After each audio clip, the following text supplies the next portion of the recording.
सोचा था hill station धर्मशाला बनेगा आईपीएल का थ्रिल स्टेशन, लेकिन हुआ बिल्कुल उल्टा। एक तरफा मुकाबले में चेन्नई ने पंजाब को दे दी शिकस्त, वो भी 5 मैचों के बाद। स्वागत है आपका ESPN cricket 4 time out Hindi में, और हमारे साथ मौजूद हैं वसीम जाफर। वेलकम वसीम भाई। बहुत शुक्रिया वसीम भाई, 5 मैचों के बाद तो जीते हैं और जो जीत का सूत्र है वो मिल गया चेन्नई को, लेकिन आप पंजाब के साथ जुड़े भी रह चुके हैं, कोच भी रहे हैं आप उनके। आखिरी बार कब जीती थी ये पंजाब से चेन्नई, मतलब कब हारी थी आपकी पंजाब चेन्नई से? जी 2021 में। हार ज्यादातर लोगों को याद नहीं रहती, लेकिन आपको याद है? नहीं, मुझे याद है अबू धाबी में। अबू धाबी में या वानखेड़े पे? थोड़े से कंफ्यूज। नहीं, वानखेड़े पे। जी वानखेड़े पे। हाँ नहीं, अबू धाबी में भी हारे थे, उसके बाद वानखेड़े पे। अच्छा, हार मतलब 2-2 बार आपको याद है? जी याद है बिल्कुल। वानखेड़े में आखिरी बार हारे थे, फिर ये धर्मशाला दीपक चहर ने विकेट ली थी। दीपक चहर ने 4 विकेट ली थी, राइट, 13 रन देकर। इस मैच पर आते हैं वसीम भाई। ऐसा लगा कि रविंद्र जाडेजा वर्सेस पंजाब हम देख रहे हैं। शुरू में विकेट जरूर गिरी, लगा कि पंजाब मैच में आगे है, लेकिन वो 43 रन की पारी जो पूरे मैच में टॉप स्कोरर जाडेजा रहे, वही टर्निंग पॉइंट, और फिर गेंद से आकर 3 विकेट भी। बिल्कुल, वो इनिंग एक्चुअली टर्निंग पॉइंट थी, और एटलीस्ट उनको थोड़ा सा रिस्पेक्टेबल स्कोर दिया। हालांकि ऐसे लग रहा था पहले इनिंग के बाद में कि 15-20 रन अभी भी शॉर्ट है, क्योंकि छोटा ग्राउंड है, पिच में ऐसे कोई डीमंस नहीं थे। तो इवन हाफ टाइम पे मुझे ऐसे लगा कि शायद पंजाब फेवरेट्स है, क्योंकि जिस तरह से चेज करते आ रही है, जिस तरह की लगातार मैचेस जीती है, ऑब्वियसली ऐसे लगा था कि पंजाब को जीतना चाहिए ये मैच। बड़े रविंद्र जडेजा की वो पारी ने एटलीस्ट एक रिस्पेक्टेबल स्कोर दिया, और उसके बाद कमाल की गेंदबाजी की। और मुझे लगा कि आज थोड़ा चेन्नई ने वो जो बैटिंग ऑर्डर है वो एटलीस्ट थोड़ा सा बेटर उसका वो इस्तेमाल किया, कि मिचेल को 3 पे खिलाया, शिवम दुबे 4 पे आए, उसके बाद मोइन अली आए, रविंद्र जडेजा को आपने नहीं भेजा, तो वो एटलीस्ट मुझे लगा बेटर किया।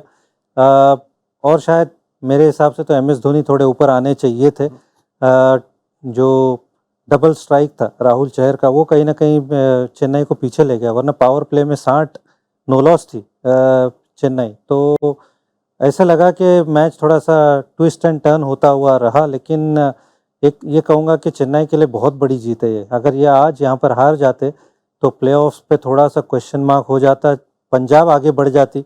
तो उस लिहाज से बहुत बड़ी विन है ये चेन्नई के लिए। बिल्कुल, आपने कहा कि बैटिंग ऑर्डर, जाहिर तौर पर जब नंबर 9 पर एमएसडी जैसा बैटर आएगा तो वो कितनी डेप्थ होती है बैटिंग में, समझ में आता है। लेकिन इसी के उलट शार्दुल को उन्होंने ऊपर भेजा, और जिस अंदाज में अपने आप को उन्होंने नीचे रखा, वसीम भाई, 2 चीज हो सकती है जो हम लोग यहाँ पर से समझ रहे हैं। एक तो ये हो सकता है कि भाई वो पहले ना आकर, थोड़ा सा जो इंजरी है, पैर नहीं अभी तक पूरे तरीके से ठीक नहीं है, दौड़ना होगा, क्या वो कारण हो सकता है? या चहर उनको लगातार परेशान करते हैं? पिछले मैच में भी राहुल चहर ने काफी ज्यादा उनको परेशान किया था, उनका एक ओवर बचा हुआ था, वो भी जहन में चल रहा था कि थोड़ा बाद में आते हैं।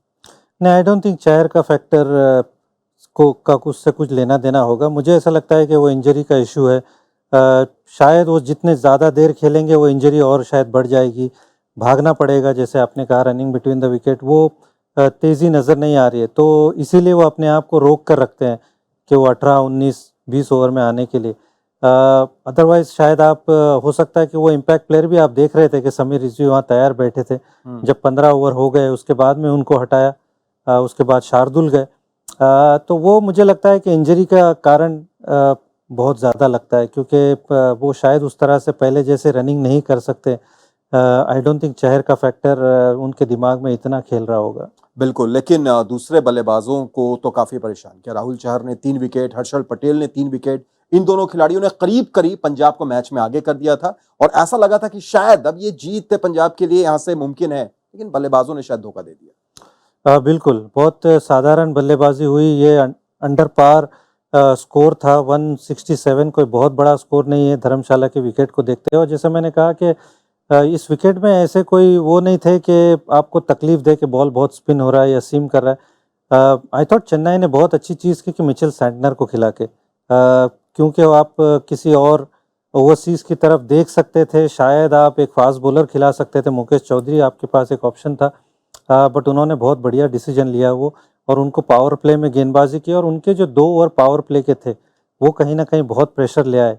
2 ओवर में 4 रन दिए पावर प्ले में, और उसके बाद वो तुषार देशपांडे का वो डबल स्ट्राइक, जहाँ पे उन्होंने बेस्टो को आउट किया, रायली रोसो को आउट किया।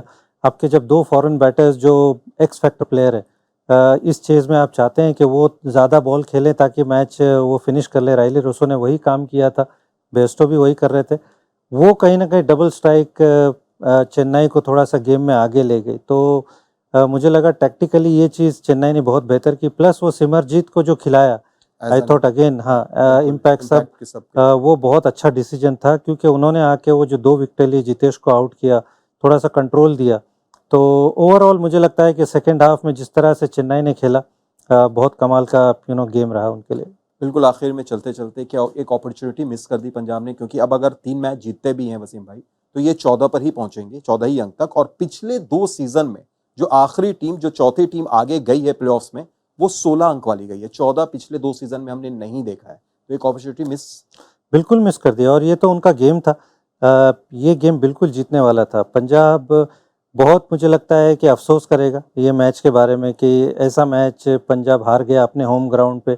प्लस मैं कहूँगा कि वो जो कुछ मिसफील्डिंग्स हुई, फिर वो कैच जो छूटा, उसके बाद शशांक से, और वो 6 रन चले गए, तो आपने 12-14 रन तो ऐसे मुफ्त में दे दिए चेन्नई को। शायद अगर वो आप कंट्रोल कर लेते तो आप 150 रन चेस कर रहे होते, तो वो बहुत आसान लगता है। तो बिल्कुल मुझे लगता है कि पंजाब अफसोस करेगा कि एक बहुत अच्छी अपॉर्चुनिटी मिस कर दी प्लेऑफ्स में जाने की। बिल्कुल, बहुत बहुत शुक्रिया वसीम भाई तमाम बातचीत के लिए। तो पंजाब ने एक अपॉर्चुनिटी मिस जरूर की, अफसोस होगा उनको, लेकिन दूसरी तरफ चेन्नई के फैंस बहुत खुश होंगे कि एक तो 5 मैचों के बाद, लगातार 5 हार के बाद पंजाब से उनको जीत मिली, और अब प्लेऑफ्स की राह भी थोड़ी सी आसान हो गई है। और आप और भी आसान समझ सकते हैं, आसानी के साथ ये समीकरण को समझ सकते हैं कि कौन टीम कैसे पहुंचेगी। उसके लिए सिर्फ आपको फॉलो करना है ESPN क्रिकेट इन्फो, वहां हिंदी और इंग्लिश दोनों में समीकरण उपलब्ध है।